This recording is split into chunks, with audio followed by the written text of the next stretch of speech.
Thank you, Elmer. That was very inspiring. You know, freedom's cause without Elmer Yuan is like a revolution without music, so it's going to be very boring. Thank you, San Jose. I remember San Jose for a very peculiar reason. 35 years ago, somewhere around that time, I got my first speeding ticket in America. Right here in San Jose. And referring to what Emma was saying, I actually enjoyed that moment because that was the first time out of China I actually could go to American court to defend myself. I knew at the time it's a lost cause, but I enjoyed the right. That I couldn't do it. Yeah. So that's San Jose, and I remember before I left the Bay Area after getting my PhD, I left for Annapolis, Maryland to become a faculty professor at the United States Naval Academy in 1994. One of the last things I did was to help a friend of mine who's a professor at the San Jose State University to move into a new house. He spent $330,000 that was very expensive to him. He told me the other day his house now is worth $2.7 million. So that's a very important thing. Now,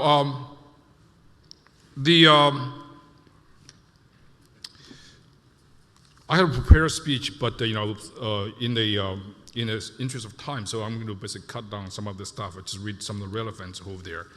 And thank you for the warm welcome, and I very much appreciate it.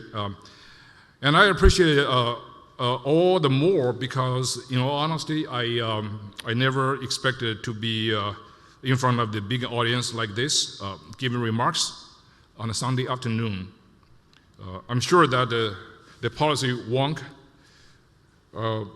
isn't your type of guest either, but you made me feel right at home, so thank you.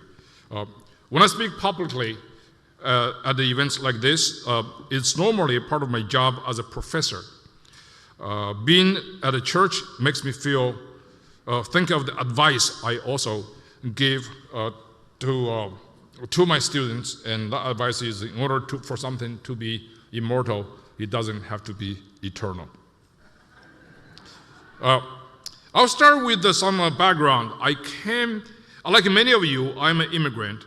I was born in a remote area in Anhui province in eastern China. I grew up in Chongqing during the Cultural Revolution. My son was born in the USA, and I often tell him stories about what life was like then, but it's hard for someone who's only known American freedom to understand. When I was a little older, I came to the US for college, and in the late 1980s and early 1990s, I spent 7 wonderful years in East Bay at the institution called the University of California at Berkeley, getting my PhD.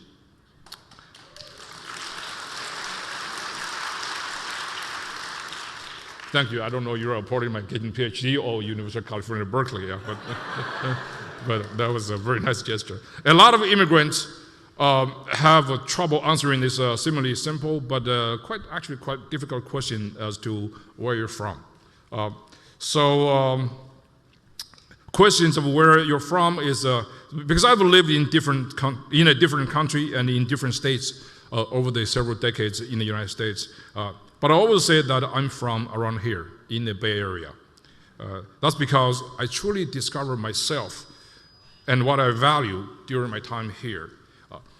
People joke that where I went to school is so woke that it's basically the People's Republic of Berkeley. But Berkeley taught students from the People's Republic of China about freedom and how precious it is. There are 2 crucial moments I'd like to share with you that give me that epiphany. Those moments help guide my teaching, my work at the State Department, and what I do today. The first came on June 3rd, 1989. In Beijing, it was already June 4th. Many of you know that date. You know it because of Tiananmen Square. At the time, I was on an American campus where we value human life, freedom of speech, freedom of association, and the truth. What I witnessed, the Chinese Communist Party government slaughtering anyone who represented the hope of a free and a democratic China. The man responsible was the West's favorite communist dictator, the so-called reformer, Deng Xiaoping. You know, Pat Buchanan had a very different name for him that I like very much. Buchanan called Deng Xiaoping a chain-smoking communist dwarf. To me, the massacre meant the end of illusions about the Chinese communists or its phony reforms. At Berkeley, I stopped thinking that there was any moral ambiguity about the CCP. I also stopped thinking about any moral ambiguity in the United States. Here, I saw Americans, whether they were born in this country, in China, or anywhere else, living side by side as equals, prosperous and peaceful. I decided that this is home. I've never looked back or changed my mind since. The second moment came a year later on July 20th, 1990. That was the day I flew back from Warsaw, Poland. The Iron Curtain was coming down. The Polish anti-communists had won. The Solidarity Party's Tadeusz Mazowiecki became their first democratically elected prime minister. He had invited activists to go to Warsaw to exchange views and map out the pro-democracy movement's future. I was lucky enough to join and to represent Chinese students from the United States. I had grown up under communism, but I then got to see the first days of what life would be like for people who were living behind it, who were leaving it behind. It was really amazing to witness. But the moment came after the conference. Sitting next to me on the plane back was the retired American professor.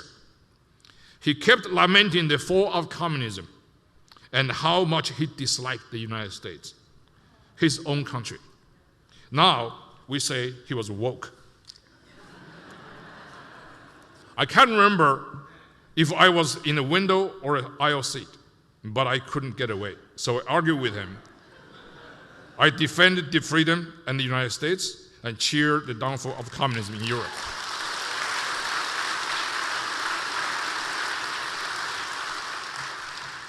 It's hard for someone like this professor who has only known American freedom to understand what that event meant. I pitied him, both for his ignorance and for his intellectual dishonesty. But that was not the end of the story. When we walked off the plane, the professor went through the fast lane at the customs, marked for the US citizens. I had to join the line for foreigners. And that was a tremendous blow to me. My feeling wasn't about the line, it's about the way of life. That was the moment I decided, July 20th, 1990, that as an immigrant who loved the US, what it stands for, I must become a citizen and have an American passport.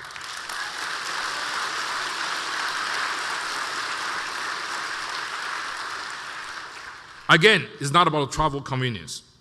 I wanted to be able to go anywhere in the world and for anyone to know that I am an American. And that means something very special to me. I wanted to devote my energy to this country and make sure that this nation does not fall into the hands of people like that self-loathing professor.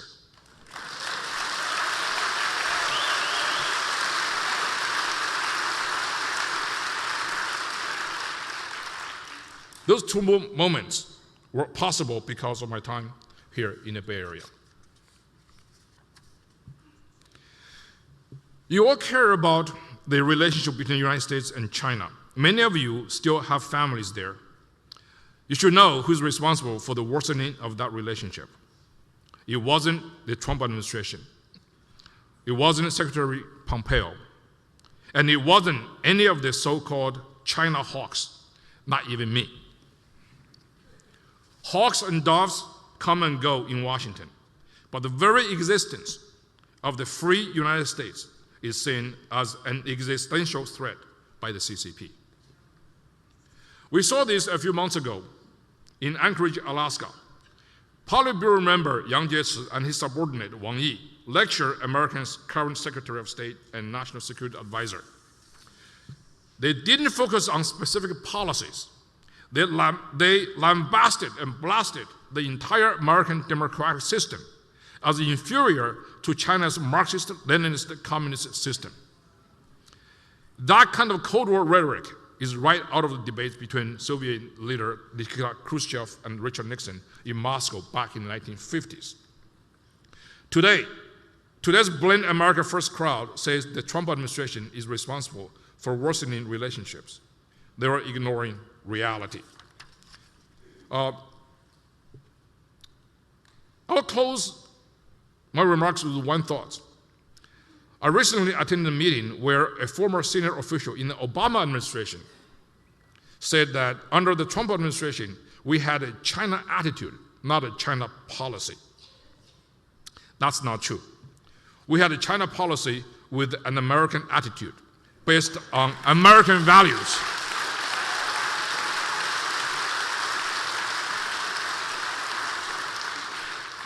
We had a moral clarity, straight talk, confidence, and deep beliefs in American exceptionalism and every human being's unalienable rights. That was because of Secretary of State Mike Pompeo.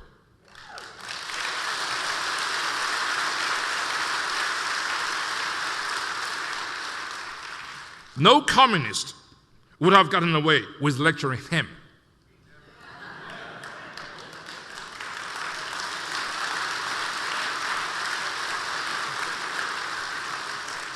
As a Chinese-American citizen, it was an honor to work in the US State Department, helping shaping our China policy. It was an honor to make the case for freedom and democracy, causes that people like Emma Yuan, groups like the Hong Kong Freedom Beacon, and patriots like you all believe in so deeply. And it was an honor every time I touched down in a new country to pull out my American diplomatic passport and to walk alongside America's top diplomat. Working at the State Department, I remember the two moments I talked about earlier. I thought about how, even if I was born somewhere else, this is the place where I'm from, America's home. For the honor this country has given me, all I can say is 谢谢.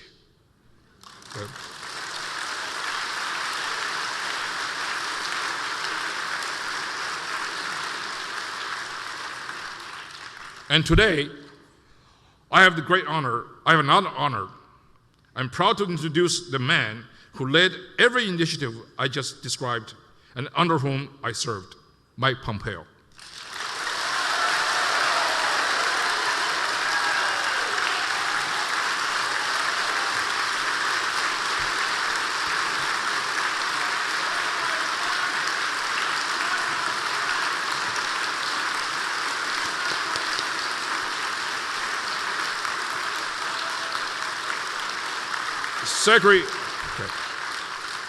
Secretary Pompeo graduated first in his class at the West Point.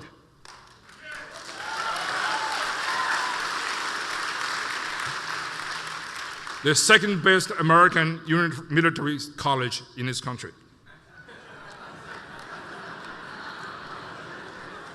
He was a cavalry officer in West Berlin.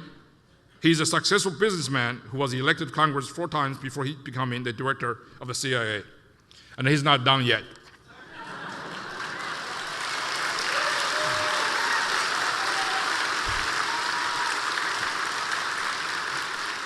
So please join me in welcoming America's 70th Secretary of State, Mike Pompeo.